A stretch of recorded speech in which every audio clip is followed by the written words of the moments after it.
What's up, y'all? Today, I want to thank America's members of the Joint Force who've poured everything that they can into Operation Epic Fury. Yeah, apparently. And their families who've worked 24 hours a day for... Apparently, I've been looking... I've been on social media all day. That was my first mistake.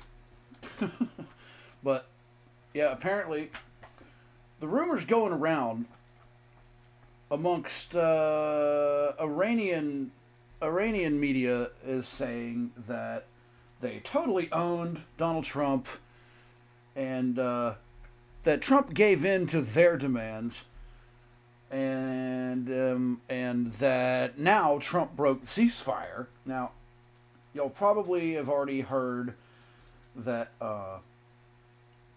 Israel was attacking Lebanon. And that may be true, but they weren't part of the ceasefire to begin with, Lebanon. So, I am... I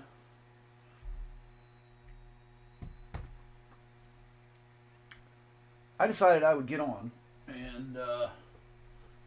and see WTF. Because... like, I'm just seeing so much stuff. I figured I would just get on and just see what's up. Now, this is live from the Pentagon. A lower-level Iranian commander trying to fight your fight. As the Secretary said, the Iranian Navy now lies mostly at the bottom of the Arabian Gulf, and we assess that we've sunk more than 90% of their regular fleet, including all of the major surface combatants, as the Secretary said. 150 ships are at the So I bottom decided of the I'd get ocean, online and see and what's up. half of the IRGC Shit, left my Navy's drink. small attack boats. Joint fires protected from the land, sea, and air executed more than 700 strikes against naval mine targets, and we had assessed that we destroyed more than 95% of their naval mines. And perhaps most importantly, we've destroyed Iran's defense industrial base. I'll be honest. Their ability to reconstitute those capabilities I'll for be years honest with to you come. guys, I was just We bored. attacked along with our partners approximately And figured I'd get on 90% here of their weapons factories. and see Every what's going on in the world. that produced Shaheed 1 combatants, as more than 20 naval production and fabrication facilities have been damaged or destroyed. And I'm just scouring, looking around, seeing what everybody's saying. With 'Cause you just- Coinbase, you can trade cryptocurrency. you just don't know who to securely believe. in 6 easy steps. Create Not strike Hezbollah. We've heard from both Prime Minister Netanyahu and President Trump both saying that that's not the understanding they have, and that is perhaps the biggest hurdle. Another violation is that I don't like watching these CNN-News 18 channels that are all over YouTube, because most of the time they're just somebody else capitalizing on CNN, and then they frame it, like you saw, they framed CNN's stuff with their QR Every code, which is president usually a prior to scam. President Trump, Republican and Democrat, has appeased this regime, has bent over backwards to try to make a deal with this regime, and that has come at the expense of the people of Iran, hundreds of thousands of whom have been slaughtered. And this January, on 8th and 9th, when the people of Iran in their millions took to the streets, when on 2 nights, 45,000 people were slaughtered, when nurses and doctors were raped for trying to help people who were shot, when people were blinded, when they were slaughtered, when they were shot in hospital beds, President Trump eliminated Ali Khamenei, the man who did that. So that's why I think he If understands. I can also say another thing that Excellent. President Trump did, and again in the same Love hearing Truth about Social post those that he issued yesterday, pieces of garbage was being to say that a slaughtered. whole I love it. civilization I love it. will die tonight. Never Oh, to be shut up. brought You're still talking back about this. again. So the president really not making the distinction there between the regime, you know, whether new or the new, whether old or new, or the people of Iran. That was a very shocking social media post. Yeah, get over it.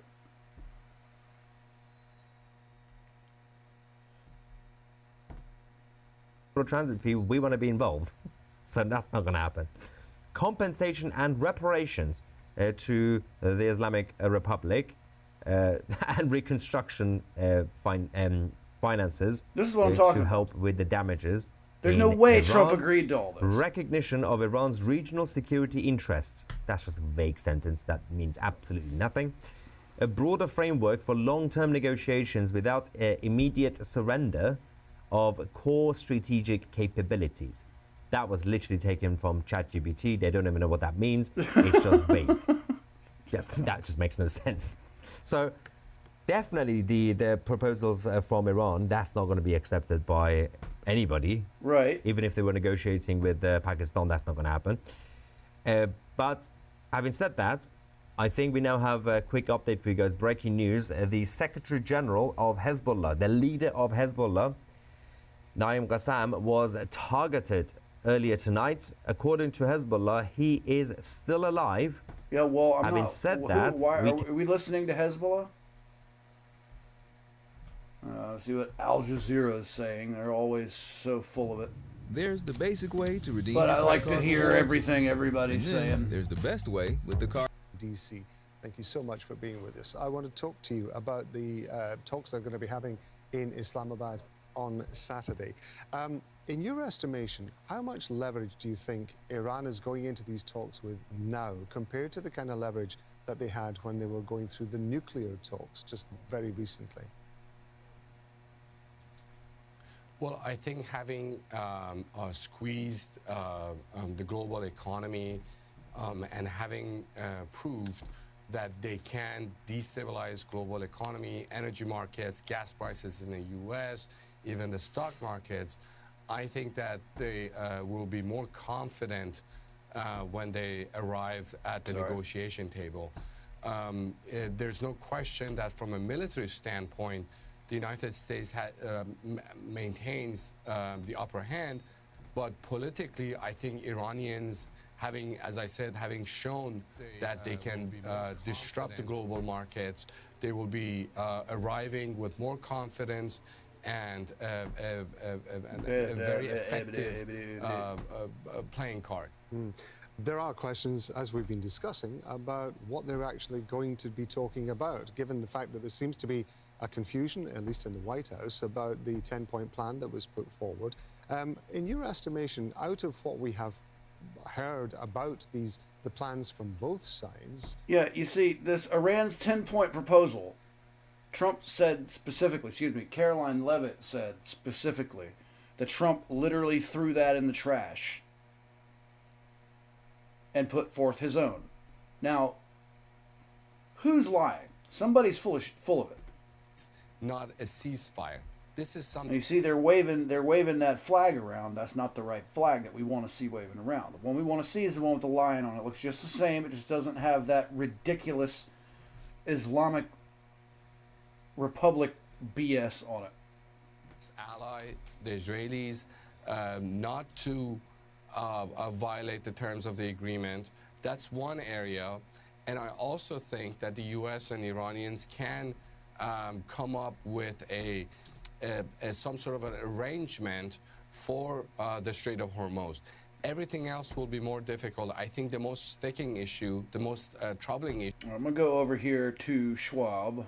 And Samuel, we've seen many of these Israeli bombardments targeting Beirut really been focused on the southern suburbs described as Hezbollah strongholds. What do you make of the fact that those very busy commercial and residential areas in central Beirut were targeted here? Do you think that perhaps, as Iraq has suggested, that Netanyahu is trying to sabotage the ceasefire deal? This could be one calculation. Another calculation could be to put the pressure on the Lebanese government to act against Hezbollah. The wave of displaced people is a big pressure on the Lebanese society because it's putting at risk and it's jeopardizing the very delicate demographic equilibrium upon which rests the Lebanese society. Yesterday, they threatened to close the border between Syria and Lebanon, which is a very important lifeline, economic lifeline for the Lebanese economy. today with through targeting civil areas without warning is another way to put pressure on Lebanon and on the Lebanese authorities. And definitely there is some calculation to torpedo the truce that Iranian and American have reached. But the fact that even the US president saying that Lebanon was not part of the deal shows that even from the perspective of the American, the Hezbollah question remains unresolved and has to be resolved sooner than later. Sami, we'll have to leave it there for now. Thanks so much for being with us, and do stay safe. That's Sami Nadir, columnist and director I just wanted to. of the Levant I wanted to Institute come for on Strategic Affairs, joining us live because. We'll stay with us. We'll have much. Yeah, I wanted to come on because there's just a lot of BS out there right now. I know that Israel attacked Lebanon, and that's all I know so far.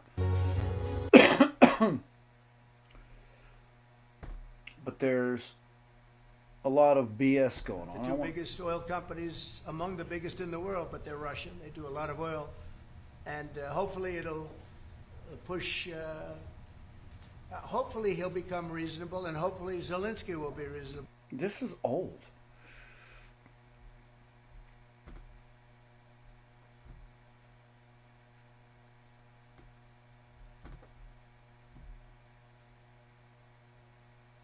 Yeah, I'm not currently seeing anything worthwhile. Maybe I just don't know where to look. I'm not sure, but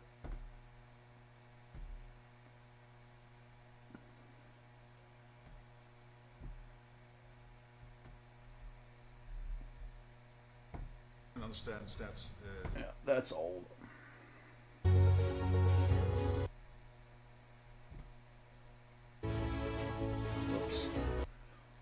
Whoops. Yeah, look at all this BS. On the 10-point plan. And this is a sleight of hand on his part to convince people in the United States and in Israel that the 15-point plan still matters. But the fact is the 15-point plan is unacceptable to the Iranians. And the Iranians are in the driver's seat here. The Iranians were winning this war. And it was President Trump who wanted to end this war because he understands full well that it will have catastrophic consequences if it goes on, not only for the United States and his presidency, but for the wider world, to include India. So let me ask you, let's get this straight. There's been no regime change, and Iran's nuclear program remains more or less intact. So then, what exactly did Donald Trump achieve in the last 40 days? He lost the war. That's his great achievement. And the Israelis lost the war. We went to war with a set of objectives. Yeah, I'm not so sure what I want, what I can believe out of these, because it's the other side is saying one thing and our side is saying something totally different. But we appreciate you being with us. The Dow, of course, surging more than 1,300 points. I checked it right before we went on air here with you. It seems to be holding steady. Obviously, the market reacting right, or is there something else going on? Is it a broader market trend, or would you look pretty specific to the events within the last 24 hours to why this big change has happened? Well, the markets hate uncertainty, and uncertainty leads to volatility, and that's what we've seen throughout this entire conflict is a lot of uncertainty. And I think what investors in the markets are seeing today is they're hopefully seeing an end to this conflict. Yeah, I may have gotten on in the midst of nothing, but Fox multimedia reporter Chelsea I wanted to see what was going on. Reporting. Thanks for joining us here. Figured I'd get on with you guys. Hey there. Need a hand? Not really. At Texas Instruments, we have a broad portfolio to accelerate Our coverage here of the Artemis 2 mission to the moon. Take a look right here. This is that Orion capsule, because today is all about PHEMEX the return to Earth test. So test objectives yesterday. I guess we'll go back to listening to this jackass. to the Iranian coastline for fear those naval forces will be shrunk. What's happened here is that, in effect, Iran has established deterrence vis-a-vis the United States. The United States is not going to want to pick another fight with Iran, given what's happened over the past 40 days. But Professor Mearsheimer, let me play devil's advocate. The Iranian regime is very badly off. It's lost a huge number of its leaders, both political and military. So there's a lot of attenuation of basically very important experience there, number one. Number two, their weapon facilities have been hit. Their nuclear facilities, if you were to believe Trump and some of the material that we're reading, buried under the ground with no access. Iran doesn't have any access. And also, of course, there has been a huge pulverizing effect on infrastructure. So Iran is really railing against the ropes, isn't it? No, I think that's much too strong a statement. There's no question that Iran has suffered damage. Nobody would deny that. Right. But the Iranians continue to fire missiles at Israel and the Gulf states and American military then we need to flatten them. Bases in the region. They still have their enriched nuclear material, and they clearly still have the ability to enrich uranium. We need to flatten them. They continue to support Hezbollah, the Houthis, and Hamas. Straight up. And the regime is firmly intact. Yes, the regime is wounded, but that is not the same as regime change or a decisive defeat for the regime. And if you think about how well Iran can recover in the years ahead, first of all, you're going to get sanctions relief of some sort, and then the Iranians control the Strait of Hormuz, and they're going to treat it as a toll booth, as everybody says, and they're going to charge container ships coming through the strait $2 million each, which will produce a huge amount of revenue, which will allow them to rebuild. So they have survived the war, and in all likelihood, they will be in much better shape moving forward than they were before February 28th. So what you see is that it was a colossal blunder on President Trump's part to allow the Israelis to lead him into this war. And what he's now doing is searching for an off-ramp. An exit strategy. He wants to get out of this war because he understands it would be disastrous to continue it. Mm-hmm. Okay. So yeah, I don't know about all that. Has Trump therefore exposed, for the first time, limits of American power? I don't think it's for the first time. As you well know, we lost the war in Afghanistan. We were there for 20 years. And furthermore, if you look at our experience in Vietnam a long time ago, we lost that war decisively as well. Furthermore, if you look at our performance in Iraq, which we invaded in 2003, that was a disastrous war. The fact is that there are real limits to what you can do with military power. There's no question that the United States is by far the most powerful military country in the world. But there are limits to what you can do with that military, and we have just seen evidence of that in Iran.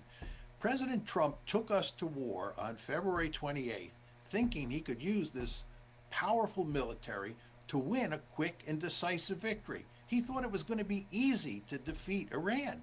He was dead wrong. And what he came to conclude was that he had to figure out how to get out of this war, because it was a losing war, and it had the potential to cause catastrophe around the world, not only in terms of oil, but in terms of food. And he was therefore looking for an off-ramp, and this is the off-ramp. Hopefully a deal can be worked out, a final deal, so that we can put an end to this war once and for all. I don't know if I buy this, jackass. The limits of American power stand exposed yet again.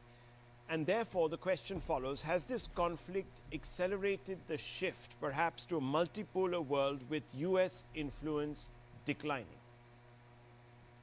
I think that we moved into a multipolar world around 2017. I think we've been in a multipolar world for a good 8 years. I don't think the war will change the balance of power. I think the United States will remain the most powerful state in the system. China will be a close second. But this will not have much of an effect on our position in the global distribution of power. Where this war will hurt us is that it will greatly reduce our influence around the world. Countries around the world, and this is certainly true of a country like India, for example, will wonder whether you can trust the United States. It is also shown that our ability to project military power, all this power that we have, our ability to project that power is limited. What you want to do is you want countries to think that you have this tremendous ability to project power, and therefore they should not cause you any trouble. But once you use your power and you show that it has significant limits, that weakens your ability to project power and influence events around the world. So I think we're going to be hurt in that regard. And as I said, we're going to be hurt in the sense that countries all across the planet, including the Gulf states, our allies in Europe, our allies in Asia, countries like Indonesia, countries like India, are all going to say to themselves, do you really want to get too close to the United States? Do you really want to trust the Americans? Because they act in wild and crazy ways, and they get people into all sorts of trouble. John Mearsheimer, I thank you very much for speaking with me. It's always a pleasure, and it's always enlightening. Thank you. Dude, there's You're so welcome. much Thank BS. you for having me on the show. I want to begin by asking you the most basic of all questions. Will this pause or ceasefire, call it what you want, actually hold? Or is this just a pause before the next phase? There better be a next phase, all I can say. I'm sick of hearing these smug bastards. It's impossible to say with any degree of certainty. That's true. All this is That's at how this it point seems. is a ceasefire. President Trump said in his initial Truth Social post that the 10-point plan that the Iranians had put forward for settling. I see what's his nuts over here talking. I want to hear what he's And saying. there's a lot of bad faith negotiation and a lot of bad faith, propaganda going on. I think this comes from a legitimate misunderstanding. I think the Iranians thought that the ceasefire included Lebanon, and it just didn't. We never made that promise. We never indicated that was going to be the case. What we said is that the ceasefire would be focused on Iran, and the ceasefire would be focused on America's allies, both Israel and the Gulf Arab states. That said, the Israelis, as I understand it, again, I'm supposed to get a fuller report when I get on the plane, have actually offered to be, frankly, to check themselves a little bit in Lebanon because they want to make sure that our negotiation is successful. That's not because that is part of the ceasefire. I think that's the Israelis trying to set us up for success, and we'll, of course, see how that unfolds in the next few days. But look, if Iran wants to let this negotiation fall apart in a conflict where they were getting hammered over Lebanon, which has nothing to do with them and which the United States never once said was part of the ceasefire, that's ultimately their choice. We think that would be dumb, but that's their choice. Mr. Vice President, Iran continues to block the Straits of Hormuz. Do you have an expectation of when that strait is going to be opened? Well, we've already seen an increase in traffic today. Hopefully we'll see an increase in traffic tomorrow. We actually think that we are seeing signs that the Straits is starting to reopen. I think you guys have probably seen oil prices have come down. Where So I is think this at the that oil it's markets, dark? the gas Is he markets are overseas? seeing Oh, the yes, same right. He was in thing. Hungary. The president's very, very clear. The deal is a ceasefire, a negotiation. That's what we give. And what they give is the Straits are going to be reopened. If we don't see that happening, the president is not going to abide by our terms if the Iranians are not abiding by their terms. Good. Carol Levitt said you played a key role in these talks. Could you help understand some details about that role? And do you think your well-known opposition to foreign wars generally was a factor that made you a key player in this? Well, I appreciate Carolyn saying that. I mean, my key role was I sat on the phone a lot. I answered a lot of phone calls. I made a lot of phone calls. And again, I'm happy about where we are. I think the president has struck a good deal for the American people, but fundamentally, the Iranians have got to take the next step. or the president has a lot of options to go back to the war. Do you know if Iranians requested that you join the talks? I don't know that. I would be surprised if that was true. But, you know, I wanted to be involved because I thought I could make a difference. And obviously, I think the people really on the ground doing the day-to-day negotiating have been Steve and Jared. They've done a great job. But we're going to keep on working this as a team, as we always have. You know, Pete's been very helpful of the various military elements of this. Marco's obviously been extremely involved. We work as a team. We work effectively. And, you know, yeah, I've been on the phone a lot the past couple of days, but we're glad to be where we are.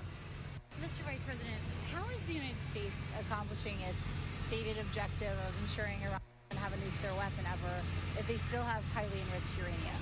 And what's the plan to get uranium out? Well, look, I mean, this is one of the things that's going to be one of the main subjects of negotiation is that we want Iran to not be able to make a nuclear weapon.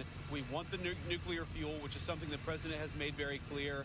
And there, again, the way to think about this is the United States has certain demands and certain things that we want.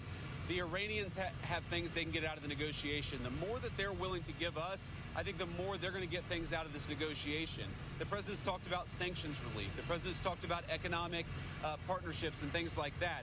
That's not going to happen unless the Iranians make a firm commitment to stop anything close to the development of a nuclear weapon. And frankly, okay, I don't think he's given us anything new regarding, you know, managing the board and facing challenges of the board. There is no red line that they have not crossed. And the last one, and the most dangerous one, was happened only last night when they crossed a very big red line by attacking nuclear facilities. I don't know how much room is left for diplomacy. We are now calculating the damages. And as I said, the damages are not only for our nuclear facilities. The damages are for the United Nations Charter. It was not only Iran's facilities which was bombed, it was also the United Nations Charter. It was also Non-Proliferation Regime and NPT, which was bombed last night by Americans. And it was the rule of law and international law which was bombed. So now we have to see how much room is left for diplomacy, and we will decide. Oh, you I'd like to hand over to TRT World.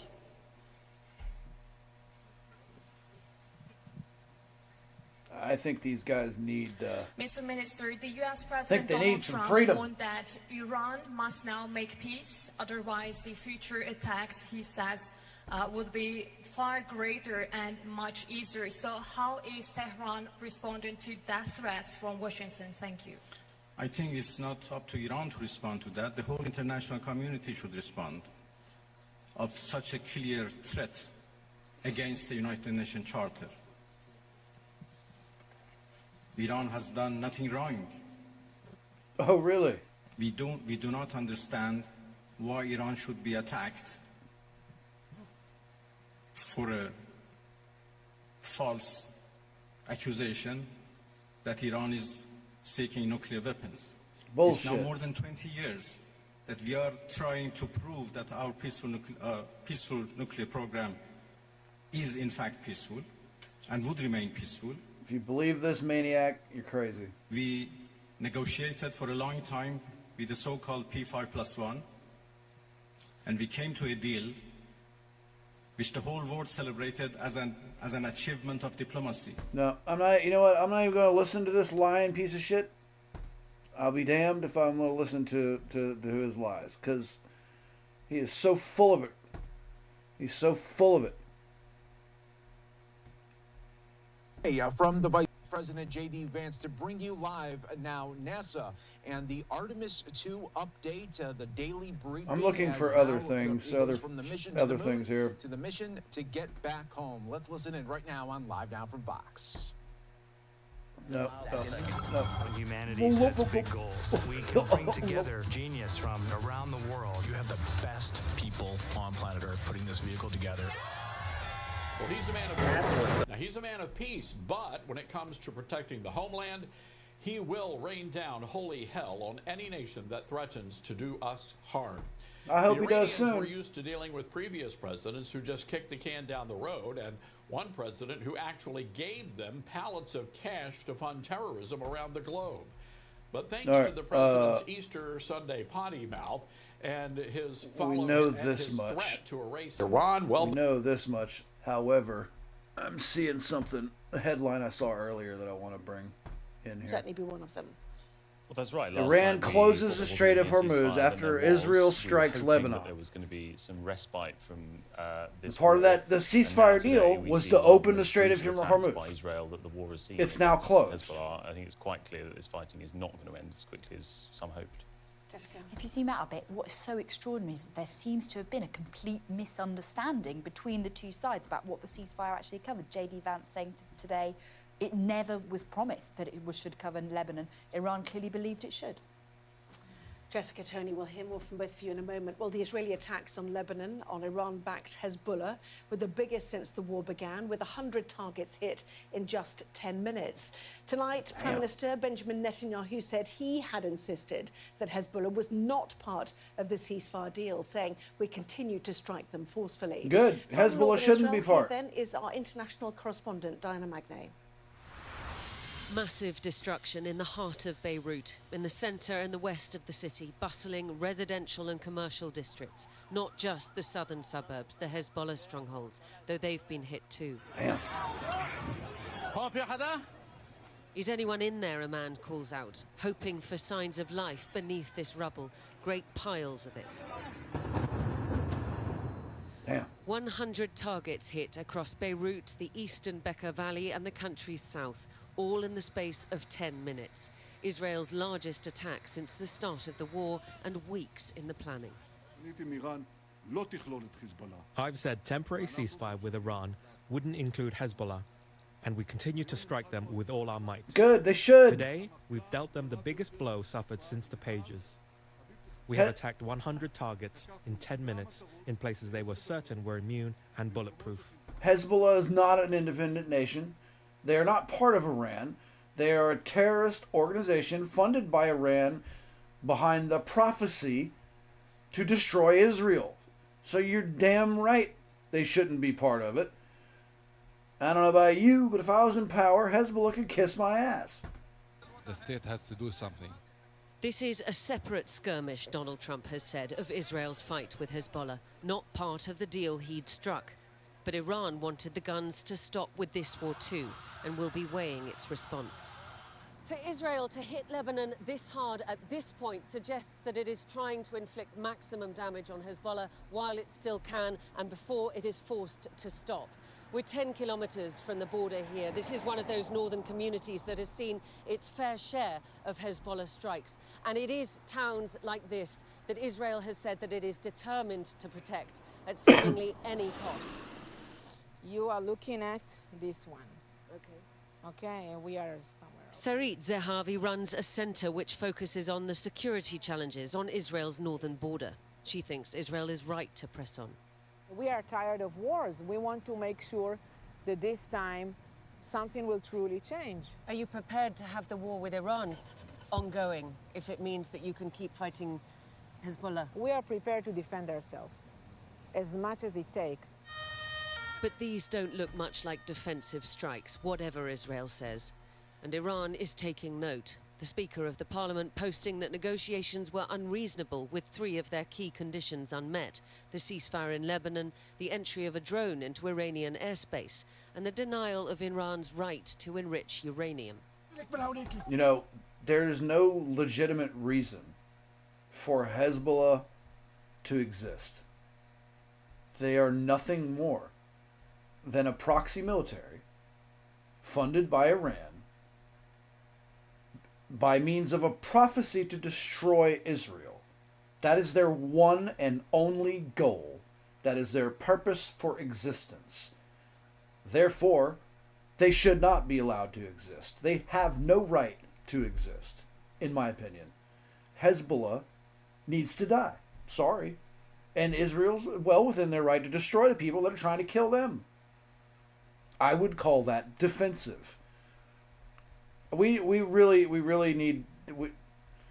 Trump needs to just go ahead and follow through with what he was planning on doing and waste these losers. Relief with Iran. Many of the 15 points have already been agreed to. Well, the US Defense Secretary Pete Hegseth hailed the 2-week ceasefire as a real chance at peace. We control their fate, not the other way around. That's why they came to the table.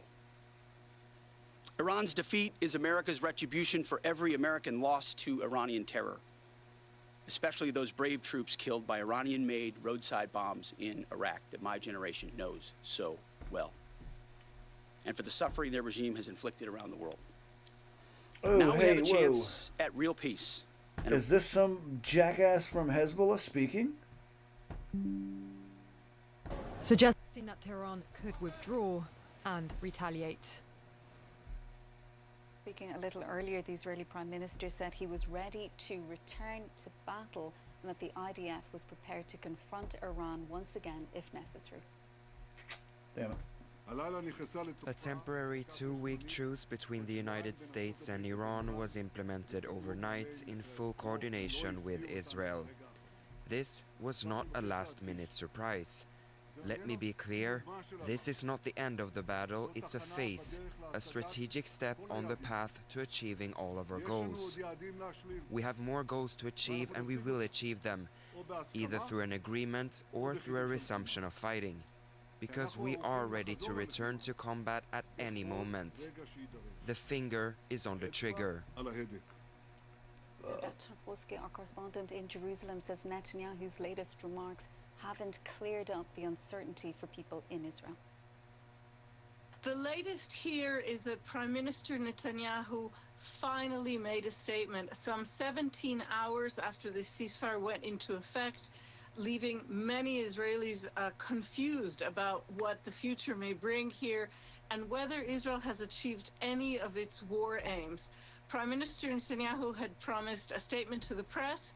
In the end, he delivered a pre-taped video statement with no public or press present, and he basically said, "We won." He did not address the fact that Israel has not achieved any of its stated war goals, which included regime change in Iran, the destruction of Iran's ability to launch and to produce ballistic missiles. We saw today that they still have that capacity. And possibly top of the list, Netanyahu and his government had promised Israelis that they would eliminate the nuclear threat from Iran. He seemed to poo-poo that in his statement this evening. He said that eventually, either by renewed war or through an agreement, the 400 and some kilograms of enriched uranium in Iranian possession will be gone. He really stressed that he said Israel is stronger than ever, Iran is weaker than ever. A lot of slogans, little substance, and Israel remains, the citizens of Israel, in quite a bit of confusion, especially regarding the north and whether Israel will have a pathway towards eliminating the threat from Hezbollah. Which they should. If Iran follows through and walks away from this ceasefire because of Israel's continued military operations in Lebanon, that could completely change the equation. It sure could. Amid ongoing disagreement about what exactly is covered by the ceasefire. I'm going to run over here to important part of it guys. that will inform going forward and follow through is that when we made those military strikes on Karg Island yesterday morning, that it really struck a chord with the Ayatollah and the supreme leader and his regime, realizing that the lifeblood of their regime is funds through Karg Island and oil exports. And I think the nuance is that we achieved our military objectives, but we've got to follow through and negotiate from a position of strength to it. I'm going to go back over to Vance. Oh.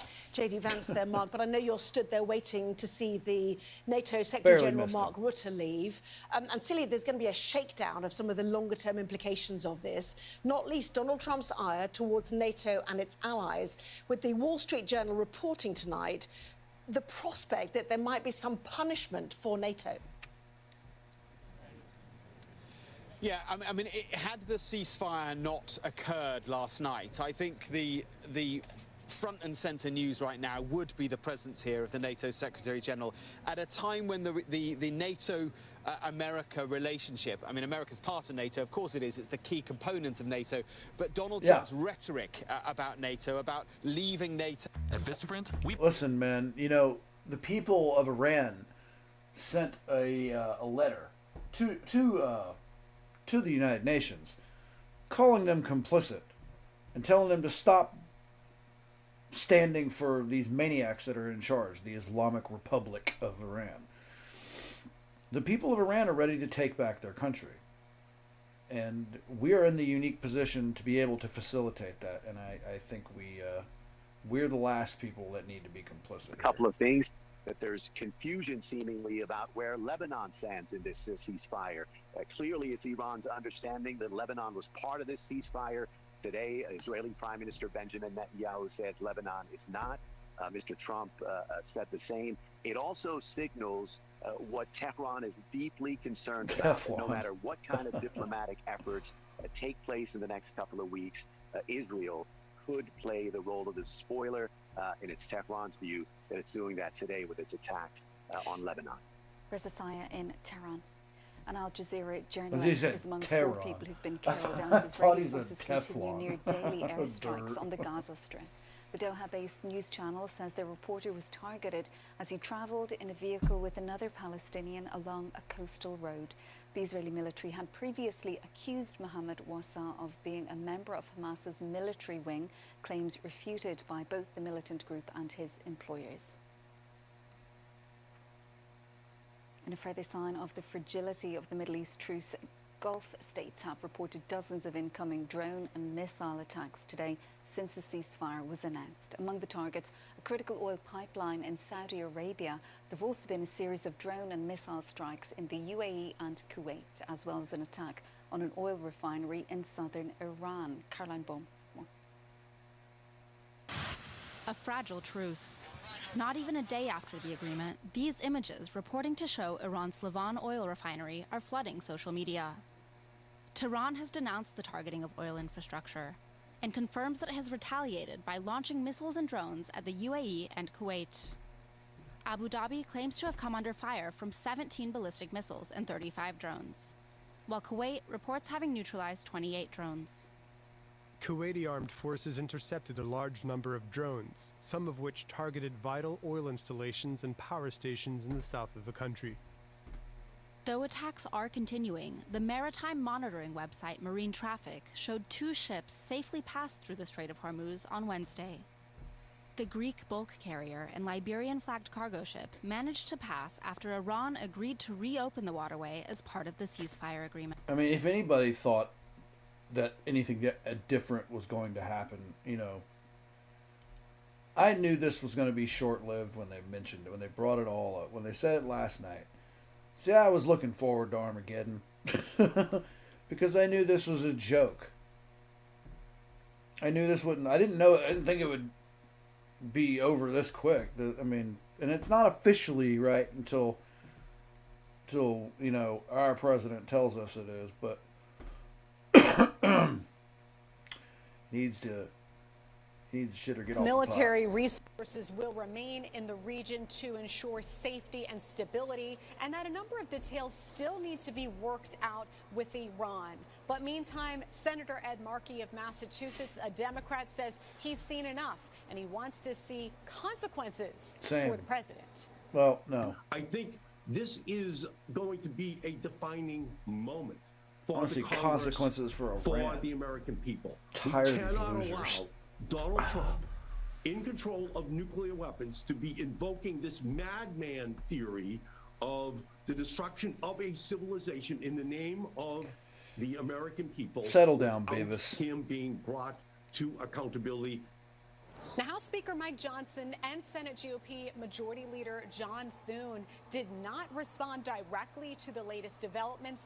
We are hearing from Chuck Schumer, the top Senate Democrat, poised to force a vote. I don't know next who week gives a damn about on what Chuck another Schumer round, says, but another I know I attempt don't. At the Iran War Powers Resolution. Reporting on Capitol Hill, Alana Austin, Newsmax. All right, well, joining us now, Luke Ball, a political strategist and Republican media strategist. I need Josh snacks. Jones. Guys, Help. good to see y'all. Luke, I know that you've been opposed to military intervention. So how do you grade the administration's actions over the past 24 hours? I had hoped to see a little bit more clarity in the president's speech last week as to what the achievable goals would be, because not only this is going to go on and on and on and on and on and on. Nothing. I figured nothing was going to come out of this ceasefire but more BS.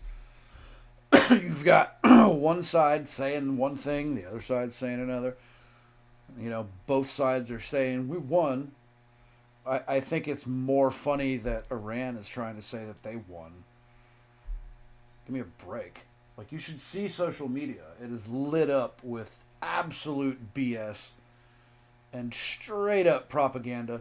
And the Iranian people, the ones that are behind the Islamic Republic, they're eating it up. They're gobbling it up. Just like the idiots here in this country are buying up the propaganda that they're getting.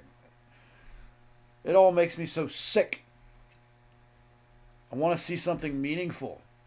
But I guess that's damn near impossible, isn't it? For all of you Republicans? Look, I think we have a big tent party here, and there's valid voices on both sides of the debate here within the Republican Party when it comes to intervening. But if you look at Iran, they've been killing Americans via proxy for 40 years. They're the world's biggest sponsor of terrorism. And it's not just us. It goes out to our allies in the region and globally, the Western and free world. So this is a situation where the president does need to lay out his clear terms here over this next 2 weeks during the negotiations to make sure our military and national security objectives. Yeah, I'd like to are see achieved. this list of But if they're things. not, I'd like to see this President list of concessions, or this agreement that was made, because Iran is still saying their original agreement is in place, and their original agreement consisted of the ability to proliferate uranium and setting up the Strait of Hormuz like a toll booth. And, God, what was the other big one? Their whole thing, they're saying, the one that Trump said he threw in the trash. Caroline Leavitt said today, Trump threw it directly in the trash and resubmitted a new list of things of requirements in order to, to gain the ceasefire. And supposedly they ate it up. Now, all of this was facilitated by Pakistan. Pakistan was the one that said, guys, can't we all just get along? Let's have a ceasefire. And I do believe that was what Trump seized upon. And I guess Iran followed suit, but we need to determine what the hell the requirements are and get on with it.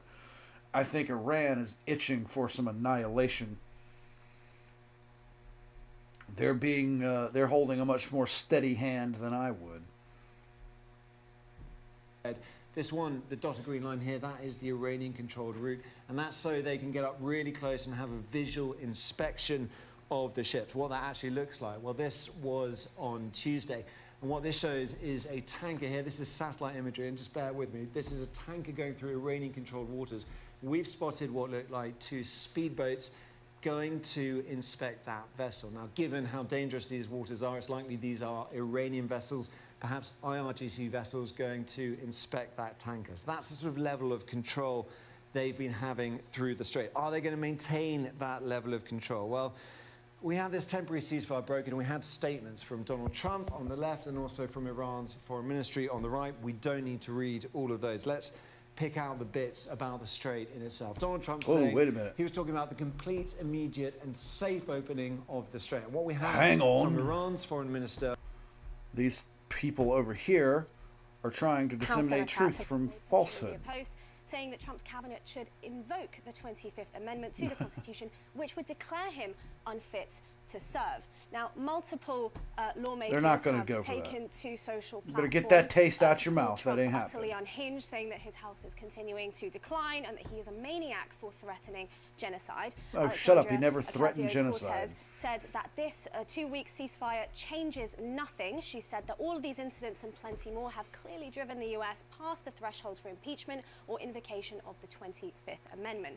Now, similarly, House Representative Yasemin Ansari, the only Iranian-American Democrat in Congress, she said that she was momentarily relieved to hear of the ceasefire, but it hasn't changed the fact that Trump made such an extreme threat of genocide and war crimes against Iranians. I thought that she had something worth listening to going on.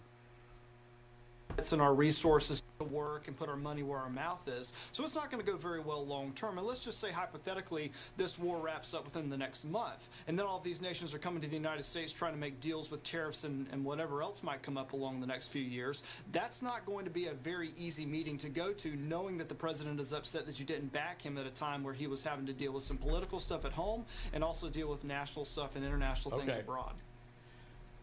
All right, got to get Josh in here for the final word on that. Yeah. I don't like the French anyway.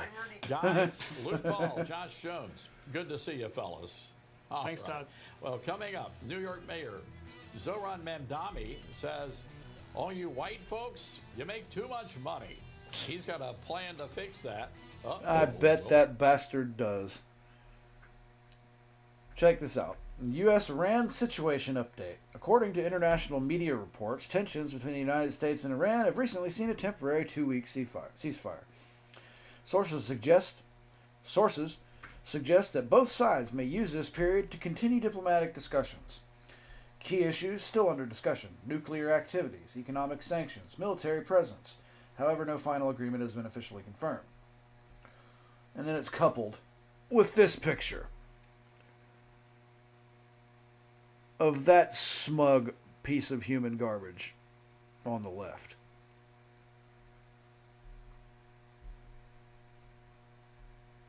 Life goes on uninterrupted. Labour any votes that they need to get through any kind of spending cuts so that they can fund the rearmament of Britain. That's basically saying to the Prime Minister, don't worry about your Labour rebels, don't worry about the backbenchers, we'll help it over the line.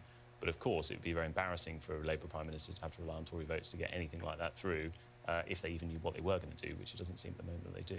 Very interesting, yes. And we've got, one Type 45 frigate which has had to go back for more repairs, which was delayed in going in the first place. But, it'll be interesting to see who else Sakir meets on this visit to the Gulf.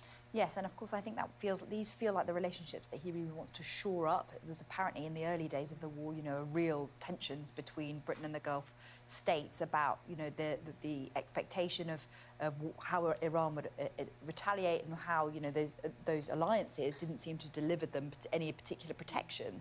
So he is having to go there and talk to them and sort of smooth over those relationships. It seems like he's prioritising those over smoothing over his relationship with the American president. Yes, very interesting. Well, we'll see how it all unfolds in the next few days. Islamabad, the next focus. We know that J.D. Vance is heading there as part of the US delegation, which includes Steve Witkoff, who's been at presumably most meetings. The talks, I think, are on Saturday. In the meantime, let us move on. And a woman dubbed the ketamine queen, who admitted selling Matthew Perry the drugs that killed him, has been sentenced to 15 years in prison. Jasmine Sangha is one of 5 defendants who pleaded guilty in connection with the overdose of the Friends actor in 2023. Well, let's bring in our US correspondent, Martha Kellner, there. So tell us about this woman, Martha, and her role in the death of Matthew Perry. I don't care. Yeah, Jasmine Sangha is a 42-year-old woman. She's known, or she was known. Sorry, I don't care. Do you? بيعود يصير شيء ويعم السلام مع الصحة.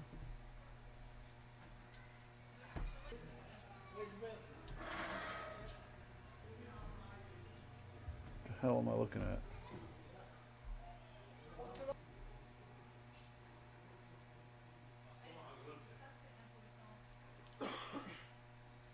يعني كل شخص بيطلع له وحده.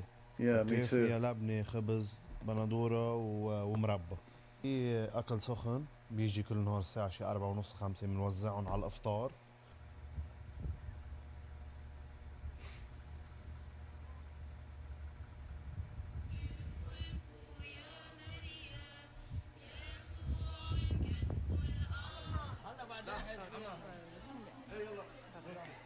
نحن ببلدية دير الأحمر بسكانها بكنايسها بأهلها جميعا معودين نحن أقل شيء بصير بالمنطقة كان بيوتنا وكنايسنا وكل هالاشياء مفتوحة لإله. نعتبر حالنا عائلة وحدة بالباع، ما كتير بنعرف هيدا شيعي هيدا سني هيدا مسيحي، في عنا وحدة جامعتنا لكل الطوائف بالباع. Well, guys, it doesn't look like there's much going on. I thought there was more than this, but I guess I'll put this jackass back on just to see what else he's got to say before I call it. Hello. In this Europe rendezvous, it's your turn to shine. Get. Yeah, if it cooperates, that is. They must have gone off.